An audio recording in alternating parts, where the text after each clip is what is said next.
El tema de justamente de elecciones, hay algunas sentencias y en este sentido desde el 2015, 2014, si no me equivoco, existe una sentencia en la cual la Corte Constitucional en su momento analizó el término de los dignatarios de elección popular, el término de sus periodos cuando terminan abruptamente, digamos en este sentido no culminan su periodo para el cual fueron electos, remociones, revocatorias y todo este tipo de circunstancias, incluso el tema de la propia muerte cruzada.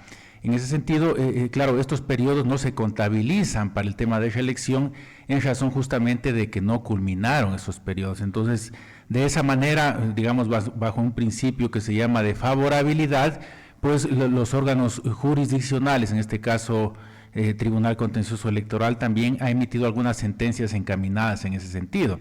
Entonces, básicamente, pues claro, en este caso el ex alcalde de Loja, que fue removido de su cargo, pues podría ser candidato sin ningún inconveniente. Eso significa que el resto de alcaldes, exalcaldes también. Así es, efectivamente. Todos los que han tenido ese tipo de circunstancias que abruptamente terminado su periodo estarían dentro de ese criterio. Y por eso es que el exalcalde de Paltas intenta ser nuevamente candidato digo, porque la ley no le impide, cuando él ya debería haberle impedido, supongo. Claro, digamos, en el Ecuador la reelección pues se permite un solo periodo, digamos, es un cargo y el siguiente, cargo consecutivo o no, pero una sola reelección. No obstante, estos términos, como digo, abruptos, donde no terminan el periodo, casos muerte cruzada, remociones revocatorias, pues existen criterios encaminados en ese sentido de que ese periodo no se contabilizaría dentro de esta reelección. Entonces entiendo que podrían presentar su candidatura y básicamente, claro, enfrentar digamos, voy a decir ahí, los procesos de inscripción, porque básicamente, claro, ya el momento que se presenten, que se postulen, tendrán que pasar los filtros del Consejo Nacional Electoral para ser candidatos. Claro, lo que pasa es que nosotros colegimos fácilmente de que todos los que han sido revocados, removidos o destituidos incluso, van a ser premiados, o sea, son premiados por la ley los premia. El pueblo pide a gritos de que se legisle para que todas estas personas nunca más ocupen cargos públicos, menos de elección popular, y resulta que ahora más bien la ley los premia.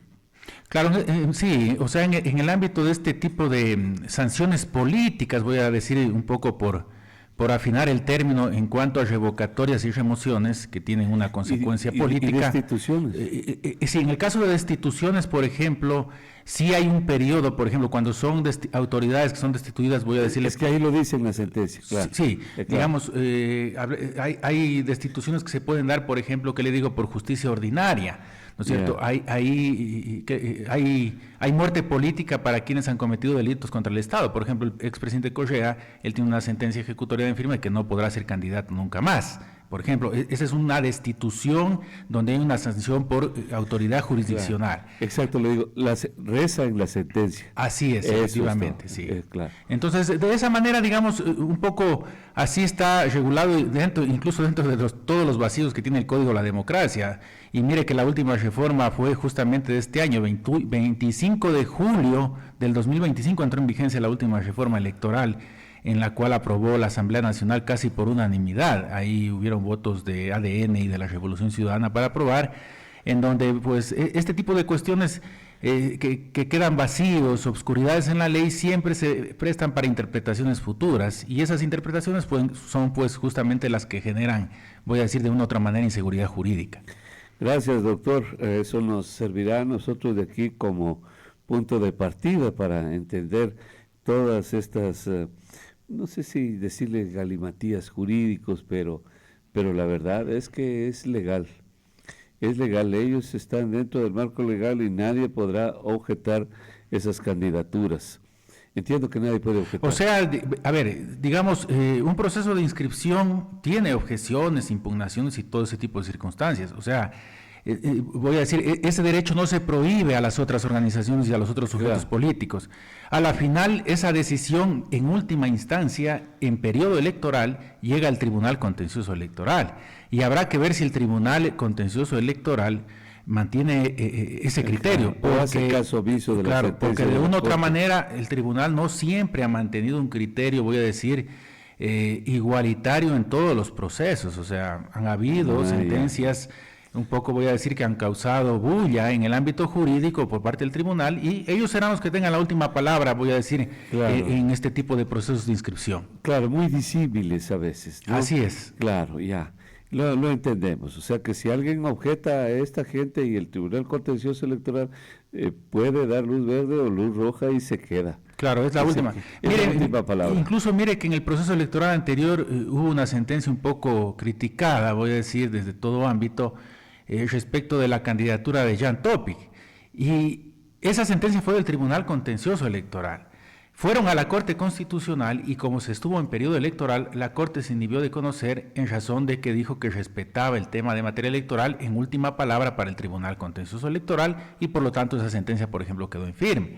Entonces, cuando se está en proceso electoral, voy a decir de una u otra manera, sí el Tribunal Contencioso Electoral como que tiene esa protección y esa garantía de ser la última palabra por la inmediatez y rapidez que existe en el proceso electoral. Entonces, este tipo de circunstancias, claro, habrá que ver también como manifiesto, a ningún sujeto político se le puede prohibir el derecho de objetar, de impugnar o de apelar. Claro. Pero podrán llegar hasta estas últimas consecuencias. Y en el contencioso sí es inobjetable. Así es, esa sentencia sería final. Ahora, claro está también que, ojo, las juntas provinciales electorales y el Consejo Electoral, muchas de sus resoluciones a veces son ratificadas y otras revocadas.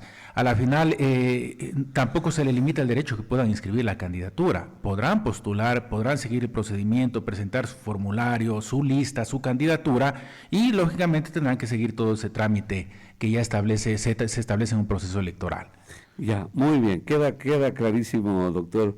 Gracias por aclarar esta incertidumbre que había ahí. Pasemos, doctor, a las alianzas.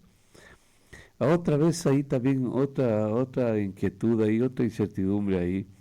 Hay como expectativa. ¿Qué pasa con las alianzas? ¿Se pueden hacer?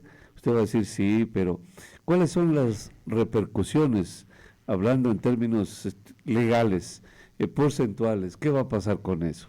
Sí, mire, bueno, las alianzas es una figura, voy a decir, jurídica que se ha mantenido en la gran mayoría de elecciones, no se ha prohibido en ninguna ocasión. Y en esta última reforma electoral tampoco es que se las prohíben, o sea, se reconoce el tema de alianzas. ¿La alianza qué es? Cuando se unen dos o más organizaciones políticas para auspiciar una candidatura. Por ejemplo, pueden unirse 3 organizaciones provinciales. En el caso de Loja, hablemos, y no es cierto, auspiciar un candidato a prefecto, a candidatos a alcaldes, a concejales, a juntas parroquiales. Pero sobre todo, ojalá nos podamos centrar primero en lo que se viene, en la Asamblea. En la Asamblea Constituyente. En la Asamblea podrían hacer alianza también, de igual manera. Por ejemplo, una organización nacional con una provincial podrían hacer alianza en razón de auspiciar un candidato. O dos organizaciones provinciales, en el caso de Loja, creo que hay 6 o 7 organizaciones provinciales, podrían aliarse 2, 3, 4 organizaciones y auspiciar un candidato a la Asamblea Constituyente. Entonces, eso está permitido. Lo que sí... claro, el Código de la Democracia no es que regula, voy a decir, al detalle el tema de las alianzas. El Código de la Democracia deja para que el Consejo Nacional Electoral reglamente ya el funcionamiento en sí de una alianza. Y me parece que hay un poco en este momento de incertidumbre, inseguridad, porque el Consejo Electoral no es que ha sacado ese nuevo reglamento. El Consejo Electoral se mantiene con el reglamento antes de la reforma electoral del 25 de julio del 2025. Entonces, lo que tendrá que hacer el Consejo Electoral sí es actualizar ese reglamento. Pero hay algo importante, y en esto sí el Consejo también tiene que tener en cuenta, es de que, por ejemplo, el artículo 307 del Código de la Democracia establece que en las alianzas prima un principio de autonomía de las organizaciones políticas y que será el acuerdo entre estas organizaciones políticas la que regule el funcionamiento de esa alianza. Lo que el Consejo Electoral podrá determinar, por ejemplo, es la temporalidad, qué tiempo puede durar esa alianza. En la anterior reglamento y en la anterior norma se establecía que duraba 6 meses después del proceso electoral. Veamos qué es lo que sucede ahora con la nueva reglamentación. Pero ¿a qué me refiero que prima la autonomía de las organizaciones políticas? Es a que ellos se ponen de acuerdo. Vea, Organización política A y organización política B llegan a un acuerdo. Y eso lo traspasan por escrito. ¿Y qué determinan, por ejemplo? Que de la votación, el porcentaje para justificar, por ejemplo, la no extinción de la organización política, el 60% se lleva una o el 40% la otra, o pueden acordar que se lleven 50%, 50%. O sea, ellos se podrán de acuerdo ahí. Y lo propio en las candidaturas, ellos determinarán, a ver, el candidato 1 pone la lista A, el candidato 2 la lista B. Entonces, todo ese acuerdo tiene que ser notificado al Consejo Nacional Electoral y a la final ese acuerdo, pues, voy a decir, será consagrado por el Consejo Electoral para que prime para el proceso electoral. Entonces, de esa manera un poco es lo que funcionan las alianzas y con esta reforma no es que se han prohibido, no es que han quedado de lado, se las sigue reconociendo. Lo único que hace falta es que el Consejo Electoral perfeccione, actualice su reglamento y con eso pues les establezca las normas claras a las organizaciones políticas para que puedan plasmar.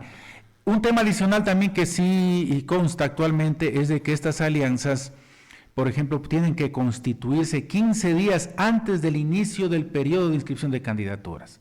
Antes del 2021 hacia atrás, usted lo podía hacer un día antes de inscribir. Si mañana se iba a inscribir, hoy firmaba la alianza, ¿no es cierto?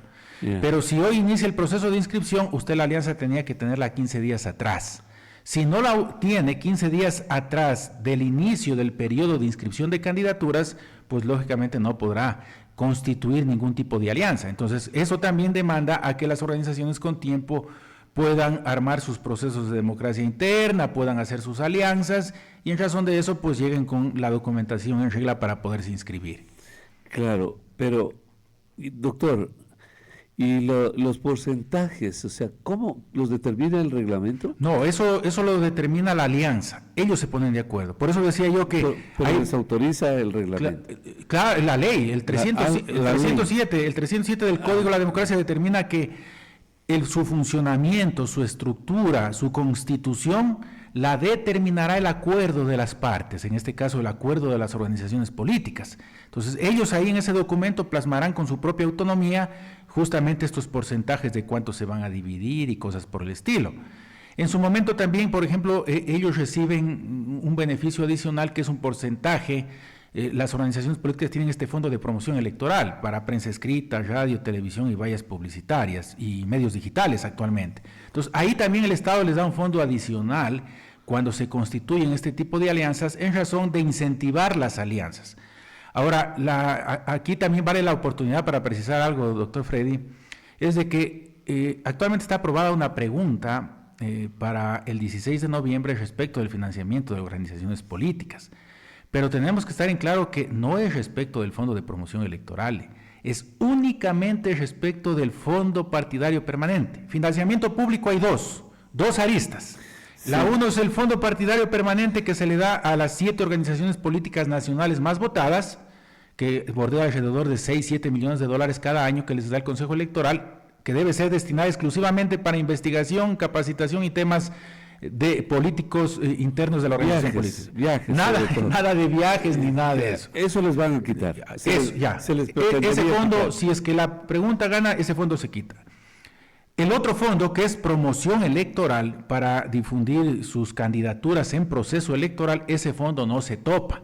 Por tal cual está planteada la pregunta. La pregunta en el anexo dice únicamente que se modifica el artículo 110 de la Constitución, que tiene que ver con el financiamiento del Fondo Partidario Permanente. El 115 de la Constitución tiene que ver con el Fondo de Promoción Electoral. Ese artículo no se va a topar, por lo tanto, posteriormente, digamos, la Asamblea Nacional no es que podrá quitar ese Fondo de Promoción Electoral, ese fondo se mantendrá. Eso vale aclarar también para que la ciudadanía tenga presente. La alegría del pobre dura poco, doctor. Claro, pensábamos que eso ya también se quitaba. Había sí un poco de confusión. Yo personalmente pude el fin de semana, el día viernes, estaba revisando este dictamen de la Corte y el decreto del presidente de la República, y en el decreto del presidente de la República está de conformidad lógicamente a su anexo, y el anexo de esa pregunta es únicamente el artículo 110 del Código de la Democracia, de la Constitución. Por lo tanto, solamente se toparía ese financiamiento, Fondo Partidario Permanente. Lo que es Fondo de Promoción Electoral está en el 115 de la Constitución. Ese artículo no se va a modificar con el anexo que ha presentado el presidente de la República. Claro, está clarísimo que es solo para evitar que la Luisita ande paseando Claro. por todos los países del mundo con la plata del Estado, del partido. Ese fondo se elimina, Eso es que todo, como nada manifiesto más. que se da... Pero para las campañas electorales, como se lo Se conoce, mantendría. se va a mantener. Así es. En consecuencia, no hay protesta de que nos van a quitar la plata, de que solo el más rico va a tener oportunidad de hacer su campaña. Se acabó. Sí, o sea, sigue igual. Esas reglas del juego se mantendrían, por lo tanto yo entendería que una vez que se apruebe, que digamos que logre ganar esta pregunta el 16 de noviembre, ya el Consejo, la Asamblea Nacional, tendrá que hacer reformas al Código de la Democracia y en virtud de eso únicamente quitar el tema del financiamiento que es de este fondo partidario permanente. Lo otro tendrá que dejarlo tal cual y entendería que tampoco los candidatos podrán pautar de forma directa, tendrán que seguirlo haciendo a través del Fondo de Promoción Electoral, a través de este fondo estatal. Claro, sigue indemne ahí, como ha venido siendo. Solo les quitan los aportes para los partidos que tienen que ver porque nunca jamás en la vida han rendido cuentas también. Así es. Es un tema Mire que ese fondo partidario permanente, claro, o sea, si bien hay una estructura jurídica creada por el Consejo Electoral que dice que tiene que ir para capacitación y formación, y lo dice la propia ley electoral, claro, a la final no es que sea utilizado para eso. Y ahí ha faltado un control enorme del propio Consejo Electoral y de la Contraloría General del Estado que tiene que ver con recursos públicos. En ese sentido, mire, en alguna ocasión hubo un informe de Contraloría que entiendo no llegó a mayores porque no porque hubieron se diría sancionados. que es persecución política. Ese es el problema. Aunque usted no lo crea, doctor, eso déjemelo a mí, que aquí como ciudadano, nada, el momento que le cae la Contraloría a un partido político, enseguida se victimizan. La delincuencia sí se dio aquí en este país. Vean, señores, cómo nos persigue la Contraloría. Eso es persecución política. Entonces no hay que toparlos. No hay que toparlos, la ley no es para todos, como se ha dicho. No es verdad. Entonces, por eso es que yo entiendo que la Contraloría no interviene ahí. Claro, pero, o sea, debería hacerlo, porque Debería hacerlo. mire que en su momento este fondo partidario lo utilizaron para cirugías, ¿no es cierto? Así fue. Ese tipo de circunstancias. Estéticas. Claro, estéticas, cosas que nada tienen que ver con la organización política. Por ejemplo, ese dinero mal usado, pues debería ser, voy a decir, glosado a estas organizaciones políticas para que se los reintegre íntegramente al erario nacional.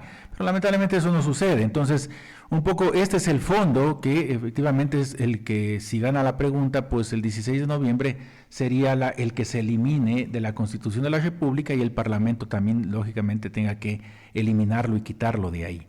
Entonces, ahora, este tema de persecución política, vea, siempre las organizaciones y en el ámbito político existe esta victimización.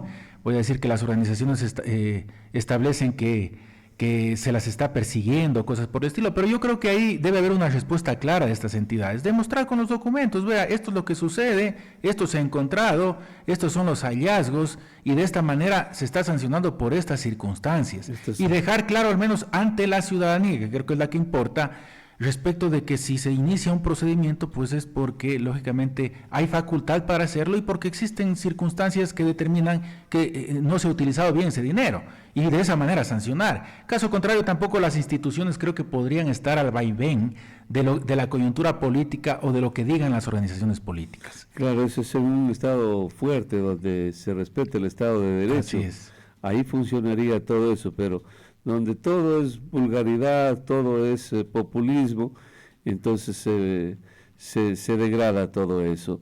Doctor, rápido, entonces pasemos a este otro punto. Por favor, si alguien tiene una inquietud con el doctor, para el doctor Daniel González Pérez, alguna inquietud sobre todo lo que estamos viviendo, por favor pueden formularla tranquilamente ahora sí, y ya mismo damos paso a los mensajes. Pero, doctor, se vienen ahora las elecciones.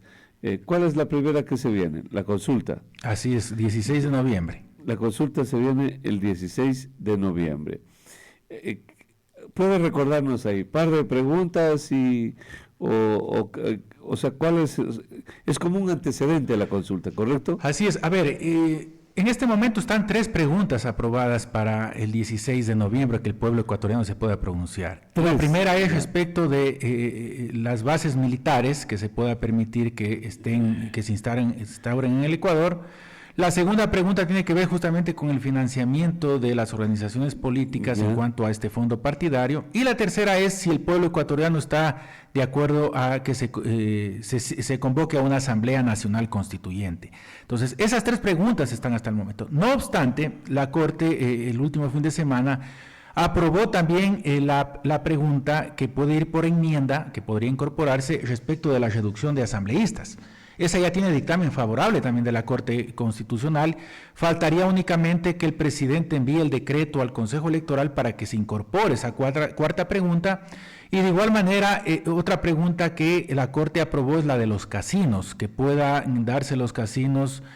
De igual manera, tendría que el presidente emitir un decreto y solicitar o disponer al Consejo Electoral que le incluya. No obstante, de lo que he podido escucharle al vicepresidente del CNE, ellos hasta el 6 de octubre pueden esperar incorporar más preguntas. Si hasta el 6 de octubre no se incorporan, pues no entrarían esas preguntas. Pero al momento, como manifestaba, tenemos 3. Esa es la primera elección que vamos a vivir. ¿Es una que está en camino ya próxima? ¿4? O sea, 3 estarían en camino, 3 adicionales estarían en camino, a ver si el presidente dispone que se incorpore. Se suman las 3. Sí, se sumaría. Se suma, ya, y de 7, ¿no? Así es, efectivamente. Ya. Entonces habrá que esperar si el presidente cree pertinente que se incorporan o no. Pero al momento tendríamos 3.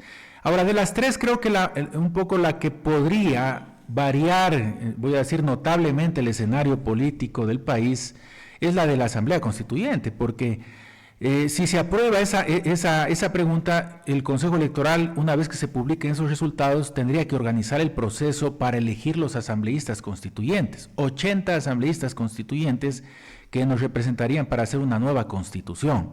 En el caso de Loja, pues dentro de ese anexo estaría que Loja elegiría 2 asambleístas constituyentes, y esa elección creo yo que estaría dándose entre abril y mayo del próximo año en caso de que gane esa pregunta.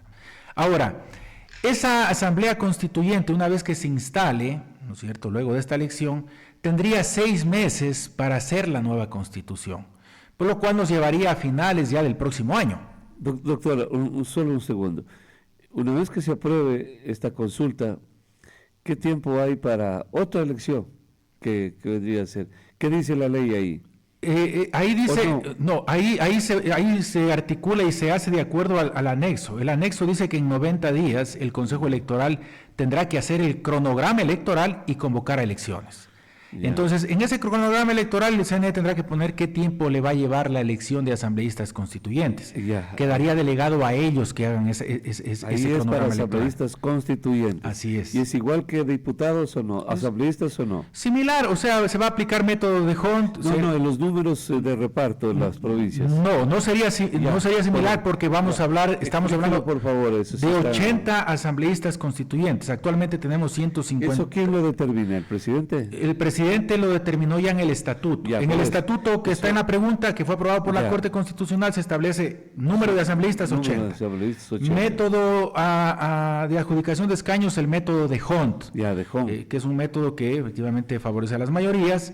Se establece igual que esta asamblea constituyente tenga una mesa directiva, digamos un tipo consejo de administración legislativo, tenga mesas también de trabajo, ¿no es cierto?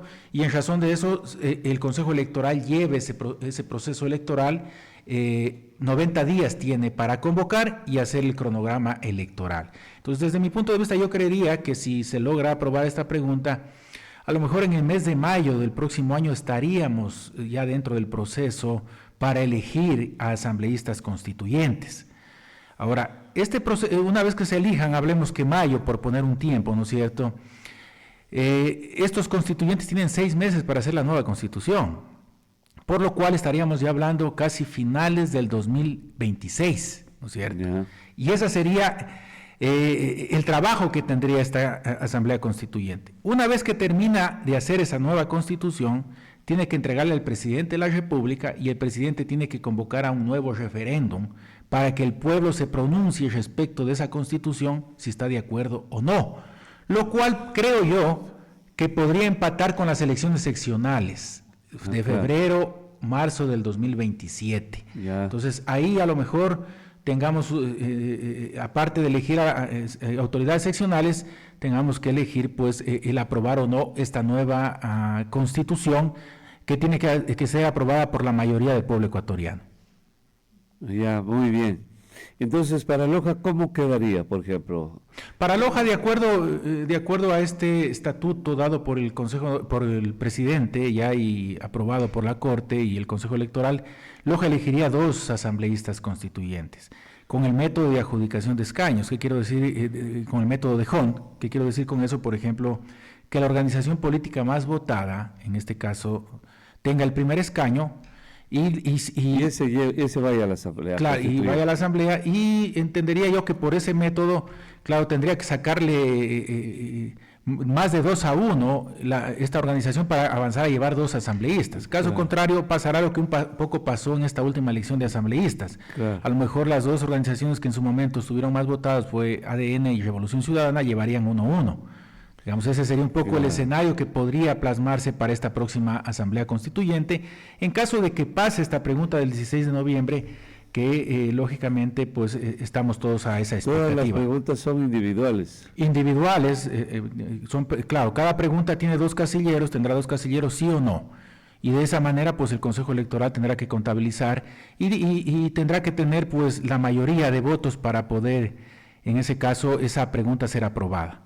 Ya, doctor, entonces tenemos lo que se viene en primer lugar es la consulta, ¿no? La consulta.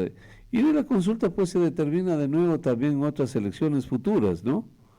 Si la respuesta es negativa, pues no habrán elecciones en el futuro. Claro, si la respuesta es negativa, esperaríamos únicamente la elección seccional del 2027. Esa sería la siguiente elección que nos correspondería, de acuerdo a lo que hemos estado viviendo como país a partir de esta constitución de la vigente. Entonces, ahí no tendríamos ningún otro tipo de proceso electoral. Caso contrario, sí viviríamos estos procesos como manifiesto de elección de asambleístas constituyentes y de aprobación de esa constitución en un referéndum. Claro, bueno, y no va a haber ninguna incidencia en cuanto a elección de dignatarios de GATS, ¿no? Todavía. Creería que no, aunque vea, si bien esta constituyente no tendría que tener plenos poderes, yo dudo mucho que no tenga plenos poderes. Le digo, en la situación jurídica constitucional no debería tener plenos poderes. Pero vea, quien llegue a tener mayoría en esa asamblea se declarará de plenos poderes. ¿Y qué es lo que hará? Cesará muchas autoridades y puede ser que unifique las elecciones también, que diga, de aquí borrón y cuenta nueva y todas las elecciones serán, ¿qué le digo?, en el 2027, 2028, por lo tanto, prorróguense las autoridades seccionales un año más. Una sola elección. Se me ocurre. Le escuchamos, adelante.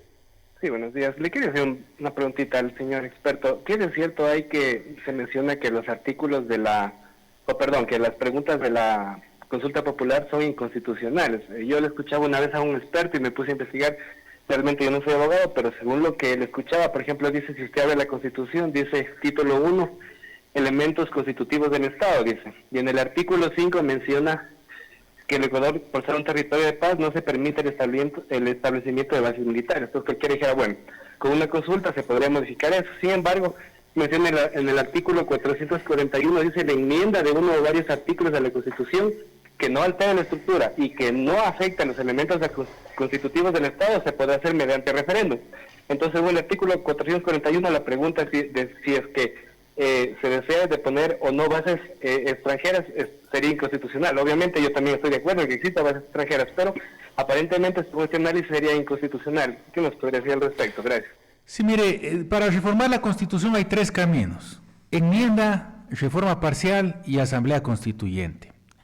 El camino para eso lo determina la propia Corte Constitucional, que es el máximo órgano de analizar la Constitución. Yo, como Daniel González, puedo tener opinión y diferentes abogados pueden tener diferentes opiniones, ¿no es cierto? Pero la institución que dirime eso es la Corte Constitucional. Ahora, en el caso de la pregunta de las bases militares, la Corte dijo que no va bien enmienda, sino reforma parcial. Entonces, esa pregunta pasó por ese análisis de la Corte. Entonces la Corte dijo, vea, presidente, si usted desea reformar esta pregunta, el camino no es tan simple como una enmienda, tiene que ir por reforma. Entonces pasó por la Asamblea Nacional, tuvo debate en la Asamblea Nacional. Un proceso. Sí, y luego de eso, la Asamblea le manda nuevamente a la Corte, y la Corte determina si efectivamente se siguió el procedimiento legislativo, hace un análisis ahí, y manda al presidente de la República diciéndole, ahora sí, incorpore la pregunta. Eso es lo que pasó. O sea, se vuelve constitucional. Así es. Entonces, en este momento, la pregunta consta para el 16 de noviembre, es porque ha seguido el camino constitucional y la Corte ha dicho que es constitucional. Entonces, bajo ese miramiento, pues, digamos, no creo en este momento que podríamos decir que, respetando lógicamente el criterio del ciudadano y de cualquier persona, es de que esa pregunta sea inconstitucional. Ahorita lo que queda es que el pueblo se pronuncie, el pueblo tendrá que decir si está de acuerdo que se reforme ese artículo de la Constitución de la República o no, pero ya el camino legislativo se ha agotado. Otro ejemplo, mire. Muchas personas, y bueno, yo aquí coincido que la Corte fue un poco laxa, voy a decir, ya un poco flexible, o sea, tibia, claro. por ejemplo, por el tema de la Asamblea Constituyente. En 12 ocasiones anteriores, la Corte no permitió reformar los considerandos, ni reformar el estatuto de la Constituyente. En el caso de ahora que el presidente envió, al presidente sí le permitió y le dijo, vea, presidente, cámbienme estos considerandos y cámbienme esto del estatuto y le apruebo. En 12 casos anteriores la Corte no permitió eso. Entonces, por ejemplo, ahí hubo un doble tratamiento, pero decir que por eso es inconstitucional tampoco. A la final se respeta, digamos, la institucionalidad y en ese sentido la Corte pues ha establecido los caminos que en este momento puedan llevar a que se incorpore esa pregunta de la Asamblea Constituyente. Es decir, el procedimiento lo vuelve ilegal o lo vuelve legal, ¿no? O sea, en este caso, si se siguieron todos los pasos, el procedimiento fue correcto, en consecuencia... Sí, es correcto, es constitucional, más allá de los criterios que podamos tener, ¿no es cierto?, diferentes personas, pero han seguido los pasos. Distinto hubiera sido, y esto pasó... Como se dijo antes. Claro, por ejemplo, no haber pedido el dictamen de la Corte con lo que sí hizo el presidente, que en eso se equivocó terriblemente, no sé si calculado o no, pero mandó directamente al CNE para que el CNE convoque y meta la pregunta de Asamblea Constituyente. Ventajosamente el CNE se abstuvo y mandó a la Corte, porque claro, se necesita ese dictamen. Claro, se necesita ese dictamen. Ahora se ha seguido y por eso está la pregunta. Ya no hay nada, no hay marcha atrás. Buenos días, le escuchamos. Adelante, 725-400. Sí, buenos días, doctor Freddy, y a su invitado. Una pregunta puntual. Tal vez si su invitado conoce cuánto es lo que nos cuesta al pueblo ecuatoriano esta nueva consulta, sabiendo que vivimos en un país en crisis. Es mi pregunta. Gracias, buenos días. Sí, esta consulta, si no me equivoco, el Consejo Electoral aprobó $58 millones para esta consulta popular. Casi 60 millones. Sí, que es el valor que está presupuestado y que seguramente el Consejo Electoral lo ejecuta. Hay otra persona en la línea. Buenos días, 725-400. Le escuchamos, adelante. Bueno, se retiró. Le di paso inmediatamente. Repita su llamada, por favor. Repita su llamada y salimos. Ahora, doctor, aquí ya viene un tema un poco... Solo déjeme antes... bueno, quería ver, se me mezclan aquí las preguntas. Excelente día, lunes. Ya, bueno, se me mezclan. Más adelante les doy lectura. Hay muchísimas llamadas de carácter local, mensajes de carácter local. Doctor, aquí un tema nada más ya subjetivo en realidad. Por ejemplo, y se lo voy a decir, el reconocimiento a quien se lo merece es pues, no constituye una lisonja, ¿no? Por ejemplo, usted podría ser un candidato a la Asamblea Constituyente, porque usted es un hombre probo, un hombre experto, un hombre que sabe eso. Desgraciadamente necesita estar seguramente militando en una organización política, cosa que no lo sé, pero sí va a ser un poco, o casi imprescindible, que haya un escogitamiento, pero riguroso, exhaustivo, celoso, de los candidatos que vayan a la Asamblea Constituyente por parte de todas las organizaciones políticas. ¿Estamos de acuerdo en eso o no? ¿Y por qué razón usted lo va a justificar? Claro, desde luego, mire, yo coincido plenamente en su criterio. El construir una constitución, y no sé si el momento político sea el adecuado por la polarización que vive el Ecuador, pero en este sentido, el elaborar una constitución es un nuevo pacto de la sociedad. Y en ese pacto de la sociedad tiene que construirse, yo creo que con algunos puntos de vista y topando todas las aristas, o sea, derechos, régimen económico y todos los elementos que tiene una constitución.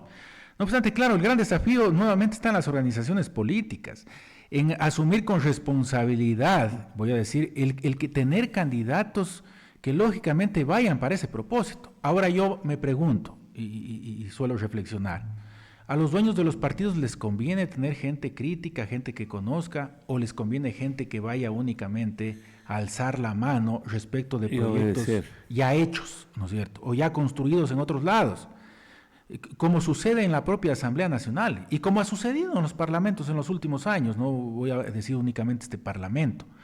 Pero, claro, los requisitos para ser constituyente son los mismos que para ser asambleísta nacional. 18 años y estar en goce de los derechos políticos. Ahora, si bien hay ese derecho, ¿quién tiene que jugar el papel de filtro, voy a decir, para poder poner las mejores cartas, ¿no es cierto?, los mejores cuadros como candidatos? Son las organizaciones políticas. Pero lamentablemente las famosas primarias no sirven, no funcionan en el Ecuador, tal cual la estructura jurídica diseñada, son, voy a decir, únicamente un mero cumplimiento de requisitos que el Consejo Electoral hace un checklist y dice que sí se ha cumplido, porque claro, el problema está en la ley, porque la ley está construida así. Ahora, las organizaciones van a hacer esta construcción de efectivamente ver personas, pruebas que conozcan, ¿no es cierto?, que puedan ir a dar su criterio, o eso va a ser una piedra en el zapato del dueño del partido. Entonces, yo creo que ahí va a haber un grave inconveniente con las organizaciones políticas, y yo no sé qué tipo de candidatos podamos tener y qué tipo de constituyentes podamos tener, porque el hacer una nueva constitución, o sea, demanda una responsabilidad, voy a decir, la responsabilidad una de las más enormes que se pueda tener en el Estado. Pero si no se asume con responsabilidad, puede ser que el remedio sea peor que la enfermedad y tengamos una nueva constitución a lo mejor que luego de haber agotado todas estas elecciones, de habernos gastado 60 millones en esta elección, de gastarnos 60 en la próxima y de gastarnos 60 en el referéndum, a la final la gente diga, sabe que yo esa constitución no le apruebo, como pasó en Chile. Chile vivió un proceso constituyente de algunos años y hace poco tiempo, y cuando recién entró el actual presidente, sometió al referéndum el texto aprobatorio y no fue aprobado por el pueblo chileno. Decidió quedarse con la constitución del modelo de cuando era presidente Pinochet y no aprobó la actual propuesta. Entonces, en ese sentido, mire, yo creo que ahí hay un gran desafío de las organizaciones políticas, pero la gran interrogante es, ¿van a cumplir con ese rol, con ese papel efectivamente de poner personas que puedan entrar a debatir? Para que usted no encuentre, vea, si actualmente nos vemos en esta democracia moderna, ¿cuál es el debate? Usted, y esto lo topaba yo en algún otro medio de comunicación, sí, la política ha sido pugnas, ha sido peleas, pero sí hay una diferencia de la política de los años 80, de los años 90 frente a esta. Es que por lo menos ahí habían personas que con conocimiento debatían ideas, propuestas, no debatían leyendo textos, ¿no es cierto?, leyendo traducciones a veces de inteligencia artificial. Frente ahora a lo que vivimos, ¿ahora qué vivimos? El debate en TikTok. Entonces, quien saca un TikTok bueno, ahí le acusa al otro y el otro le responde con TikTok o con redes sociales. Perdí mi oportunidad. Entonces, de esa manera, ¿qué es lo que tenemos, doctor Freddy, ciudadanía? Tenemos puros chistes. Claro, leyes mal aprobadas, leyes con faltas de ortografía, leyes que se contradicen entre ellas. ¿Y quiénes pagamos los platos rotos? El pueblo ecuatoriano. El pueblo ecuatoriano. Entonces, mire, doctor, permítame un segundo. Buenos días. Le escuchamos. Adelante. Muy buenos días, mi estimado doctor Aponte, también al doctor. Estamos escuchando. Solo una pregunta rapidita. Usted como analista político y conocedor del tema, el doctor, la pregunta ¿es viable la consulta que se nos va a realizar? ¿Puede ser que haya un cambio radical en el Ecuador, se cambien todos los aspectos políticos, ¿O será un gasto innecesario que usted habla de 60 millones de dólares que se va a gastar? Eso nomás. Gracias, mis estimados, se les pidió. Sí, mire, yo personalmente, y claro, en este país hay que asumir una posición. Yo no creo que la Asamblea Constituyente sea una solución en este momento para el Ecuador, por la polarización política que estamos viviendo, porque veo un grave riesgo que esa constituyente se declare de plenos poderes y haga y deshaga. Ojo, sea que gane el actual oficialismo o sea que gane la oposición. Exacto. Es muy peligroso. Y un tercer elemento es que, lamentablemente, el camino para esta reforma total de la Constitución, para esta Asamblea Constituyente, es un camino demasiado largo y tortuoso. Y en ese sentido, si el Ejecutivo apuesta a esa que sea su principal carta, voy a decir, que se la va a jugar en este momento, yo creo que si no hay resultados en el tema de gestión, el gobierno no creo que le vaya bien en el proceso, en los procesos electorales que vienen, y más bien se va a ahondar la crisis política que vive en el Ecuador. Ahora, yo personalmente tampoco es que he visto que el Ejecutivo tenga al menos una propuesta respecto de qué es lo que quiere hacer en la nueva constituyente. Lo que sí, por ejemplo, financiamiento de organizaciones políticas, lo quiere hacer, ya está la pregunta. Seguir el camino de la enmienda y de la reforma. Bases militares, ya está para que se pronuncie el pueblo ecuatoriano. Quería sacarlos al Consejo de Participación Ciudadana, con lo cual yo estoy de acuerdo. Siga la reforma parcial. El otro año tenía aprobada porque tiene mayoría en el Parlamento. Creo que esos cambios puntuales sí se podían hacer y no jugarse el todo por el todo, porque, como manifiesto, el remedio puede ser peor que la enfermedad, y ahí el pueblo ecuatoriano es los que vamos a tener los conflictos diarios que vivimos. Tal vez un marco de gobernabilidad más armonioso para los gobiernos del futuro, porque este gobierno no van más allá de 1 o 2 periodos. Pero el actual lo tiene mayoría. Ya, pero hay cosas que seguramente no se podrán hacer. Buenos días, 725-400, lo escuchamos, adelante. Buenos días, doctora Ponte, gracias por la oportunidad. Saludarlo a su invitado, al doctor González. Mire, creo que realmente el presidente de la República se obliga a hacer esta constituyente por la falta de colaboración de miembros de la Corte Constitucional. Mire, la situación que vive el país es terrible, y cuando hace reformas aprobadas por la Asamblea y se niegan tajantemente y no dan alternativas, porque yo creo como ciudadano, para ahorrarnos los millones de dólares que se van a poner en juego, realmente en una conversación nacional, este Consejo Nacional de Seguridad, ¿por qué realmente no hacer las cosas pero en beneficio del país? Entonces, si vamos a una constituyente y necesitamos personas con conocimiento de patria, nombremos una aquí en Loja que nos pueda representar, o nombremos a nivel nacional. Mire, por ejemplo, a nivel nacional se escucha, yo lo he escuchado siempre y creo que es interesante, el doctor Orlando Amores, que hace buenas propuestas, eso debe hacer, pero asimismo necesitaríamos ese número de ciudadanos que vayan a trabajar con sentido de patria, con sentido común. Caso contrario, realmente coincido con el doctor González que podría realmente ser un fracaso. Muchas gracias, doctor. No, usted. Sí, mire, coincido en ese sentido, pero, a ver, aquí yo decía, podemos estar de acuerdo o no con la Corte Constitucional, pero han habido temas, vea, y la Corte le ha viabilizado al presidente la gran mayoría de temas que le ha presentado, le ha viabilizado, incluso en esta última, como digo, le dijo, vea, haga bien los deberes y yo le apruebo. Incluso con punto y coma le señaló qué tiene que hacer para que lo haga, ¿no es cierto? Entonces, auxilio, apoyo ha tenido de la Corte. Todos los otros procedimientos que ha ido por la Corte le ha dado luz verde. En el tema de seguridad no tuvo apoyo. Sí, en el tema es que mire, es que la Corte se bajó este fin de semana la Ley de Solidaridad Nacional y la Ley de Integridad Pública. Y seguramente se baje las otras leyes, pero ¿por culpa de la Corte? Creo que no, es por culpa del propio Ejecutivo y de la propia Asamblea, porque lamentablemente quisieron, ¿no es cierto?, marcar este tema de urgencia económica para meter todo cambio que querían hacer. Entonces, ese no era el camino era, pues, lógicamente, seguir, sí, por ejemplo, unidad de materia, en la Ley de Integridad Pública se me ocurre. Los cambios eran contratación pública y 2 artículos de la Ley de Servicio Público. pero a la final ahí metieron reformas al COIP, reformas a niñez, cambiaron casi todo el ámbito de contratación y modalidades de contratación en el Estado. Entonces, todo el tema de unidad de materia se cayó en ese proceso de construcción legislativa. Entonces, sí, ahí yo no creo que la Corte sea la culpable. O sea, es el culpable el propio Ejecutivo por no seguir los caminos correctos que tiene que seguir. Ahora mismo, yo me pregunto y digo, ¿esta Constitución limita el actuar en el ámbito de seguridad para que el Ejecutivo pueda actuar? Me parece que no. Me parece que todas las reformas en el ámbito del Código Orgánico Integral Penal, han caminado en este gobierno y en el anterior, en los meses anteriores que tuvo Noboa. Recordar que ahí tuvo mayoría la Revolución Ciudadana y ADN.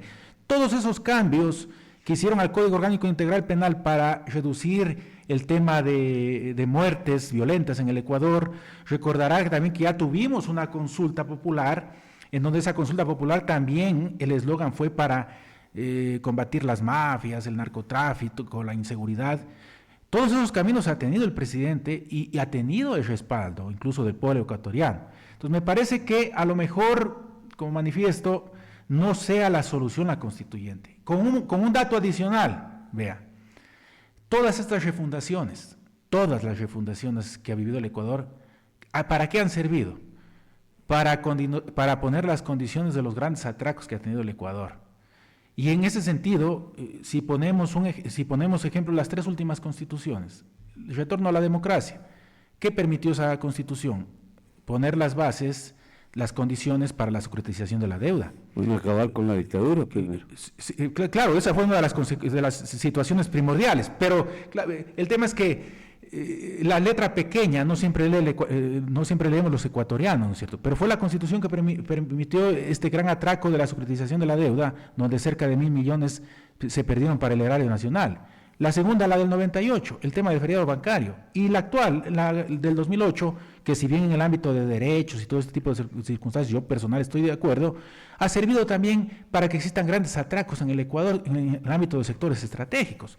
Entonces, si identificamos o si el gobierno nacional actual identifica efectivamente dónde son los cambios puntuales, creo que hacia allá era el camino correcto que se había que transitar. No obstante, el presidente ha apostado por esta Asamblea Constituyente y hay que ver si efectivamente se van cumpliendo estos pasos. Si se logran cumplir, bien. Si no, en el 2027 estaremos hablando, a lo mejor que nos quedamos con la misma Constitución y el gobierno ha perdido un sagrado tiempo y un valioso tiempo para poder hacer las cosas que corresponden. Claro, doctor, solo para así, y nos despedimos, estamos ya sobre el tiempo.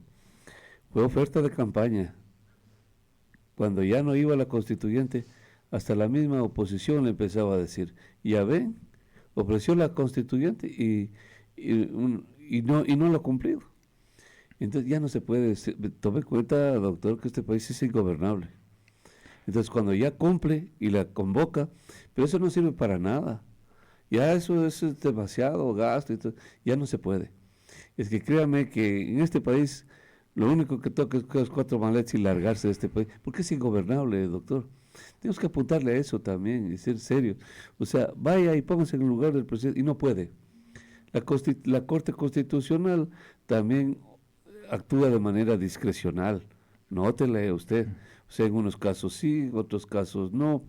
Esta vez actuaron por miedo, que el Consejo Nacional Electoral parece que se lo servía si no aprobaban. O sea, se forman galimatías, se forman confusión, que ya no se puede más, y la oposición aprovecha.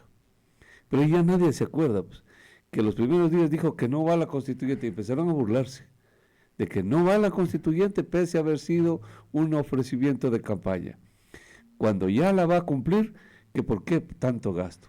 Complicado, doctor. Sí, complicado. Es que mire, lo penoso en nuestro país y de nuestros políticos es que a veces en campaña ofrecen todo lo que pueden y lo que quieren, pero en el momento de gobernar saben que no es así. Y eso pasa en lo nacional y en lo seccional. Es que es ese parte de que el pueblo no está debidamente educado para votar. Desde ahí es la falta de seriedad, porque yo lo propio le puedo decir, mire, con el tema del 10, el Noboa dijo que no lo va a topar, y lo topó. Entonces, ¿por qué en unos casos sí, en otros no? O sea, por eso. A mí me parece que, sí, seriedad a los políticos, claro, en campaña, y seriedad al momento de gobernar. Quien entra, vea, a administrar la cosa pública, tiene que tener las cosas claras y ponerlas desde el primer día, las cosas claras, y proyectar su plan de gobierno. Ahora, en un inicio este gobierno dijo sí la constituyente porque no lograba construir la mayoría en la asamblea. Después reculó el discurso y dijo no constituyente porque tengo una asamblea que me está dando paso. Exactamente. ¿No? Ahora, el enemigo fue la Corte Constitucional, me parece. Claro, un poco que enrostró el gobierno en ese sentido. Pero vea, de este tipo de crisis políticas en el Ecuador no podemos pasar cada década. Exactamente. ¿No es cierto? Porque en caso contrario, hay que superarlo. Seguimos en estos problemas y hay que superarlo, y ese es un gran desafío para las nuevas generaciones. Gracias, doctor. Muchas gracias a usted. Pausa y regresamos.